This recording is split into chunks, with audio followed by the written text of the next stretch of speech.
मुख्तसर सफ़र करने वाली ख़वातीन को TSRTC की खुसूसी दरख्वास्त। Telangana state road transport corporation ने ख़वातीन से खुसूसी दरख्वास्त की है कि वो मुख्तसर फासले का सफ़र करने वाली ख़वातीन से तवील फासले का सफ़र करने वाले मुसाफिरों के वक्त की बचत के लिए एक्सप्रेस बसों के बजाय प्ले वेलुगु बसों का इस्तेमाल करें। इंतजामिया की नोटिस में आया है कि ख़वातीन एक्सप्रेस बसों में ज्यादा सफ़र करती है जो कम फासला तय करती है, जिससे दूर दराज इलाकों के मुसाफिरों को शदीद परेशानी का सामना है। कम फासले का सफर करने वालों से दरख्वास्त है कि वो प्ले वेलुगु बसों में सवार हो और अमले के साथ ताउन करें।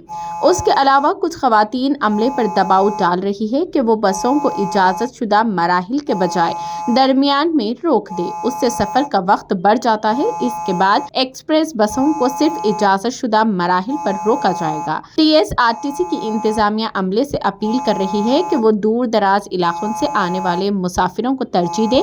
TSRTC MD सज्जनार ने एक वीडियो पैगाम में कहा, ख़वातीन के लिए मुफ्त सफर की स्कीम ने TSRTC इंतजामिया पर दबाव बढ़ा दिया है, क्योंकि इस स्कीम के आगाज के बाद से मुसाफिरों की आमदोरफ्त बढ़ गई है। TSRTC ने कहा कि महालक्ष्मी स्कीम के आगाज के बाद 11 दिनों में तकरीबन 3 करोड़ ख़वातीन से पहले मुसाफिरों ने बस में सफर किया। TSRTC ने जुमा यानी 22 दिसंबर को ऐलान किया कि 200 संक्रांति त्योहार के मौके पर डीजल से चलने वाली नई बसें शामिल की जाएगी। संक्रांति 15 जनवरी 2024 को मनाई जा रही है। उसके हिस्से के तौर पर एक हफ्ते में 50 बसें चलाई जाएगी। ఈ నెల 9వ తారీఖు నుంచి రాష్ట్ర ప్రభుత్వం చేపట్టిన మహాలక్ష్మి ఉచిత ప్రయాణం మహిళలకి, ఆడపిల్లలకి, అదేవిధంగా థర్డ్ జెండర్కి TSRTC యాజమాన్యం చాలా సక్సెస్ఫుల్గా ఇంప్లిమెంట్ చేయడం జరుగుతుంది. చాలా చోట్ల అనూహ్య స్పందన వచ్చింది. రికార్డ్ స్థాయిలో ప్రయాణికులు మా బస్సులో ప్రయాణం చేయడం జరుగుతుంది. బట్ ఈ ఒక పథకం ఇంప్లిమెంట్ చేయడంలో యాజమాన్యానికి, ముఖ్యంగా మన సిబ్బంది కూడా కొన్ని సమస్యలు తెలియెత్తుతున్నావు. ముఖ్యంగా చాలామంది మహిళలు తక్కువ దూరంకి వెళ్ళే వాళ్ళు కూడా మన ఎక్స్ప్రెస్ బస్సులో ఎక్కి దూర ప్రాంతం వెళ్ళే ప్రయాణికులకి ఇబ్బంది కలిగించే విధంగా ప్రయాణం చేస్తున్నారు.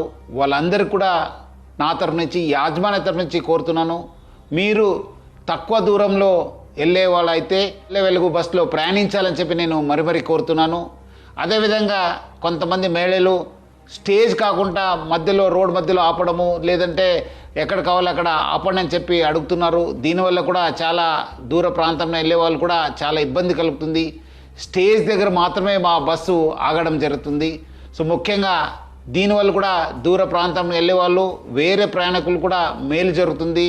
మన కండక్టర్స్కి, డ్రైవర్స్ కూడా బాగా జరుగుతుంది. లేదంటే కొన్ని చోట్ల మనకు చాలా ఇబ్బంది కలుగుతుంది. మన కండక్టర్స్ కూడా చాలా ఇబ్బంది పడుతున్నారు. ప్రజలు బాగా సహకరించారు. వాళ్ళందరూ కూడా నా తరపు నుంచి, యాజమాన్య తరపు కూడా ధన్యవాదాలు తెలుపుతున్నాను. వచ్చే రోజు కూడా ఈ ఒక స్కీమ్ని ఇంప్లిమెంట్ చేయడానికి మహిళలు, ఆడపిల్లలు, థర్డ్ జెండర్ వాళ్ళందరూ కూడా సహకరించాలని చెప్పి నేను మరీ యాజమాన్య తరపు నుంచి అందరు కోరుతూ, మహిళా లోకానికి, ఆడపిల్లలకి, థర్డ్ జెండర్ అందరూ కూడా నేను యాజమాన్య తరపు నుంచి కూడా సహకరించేందుకు పేరుగా ధన్యవాదాలు తెలుపుతున్నాను.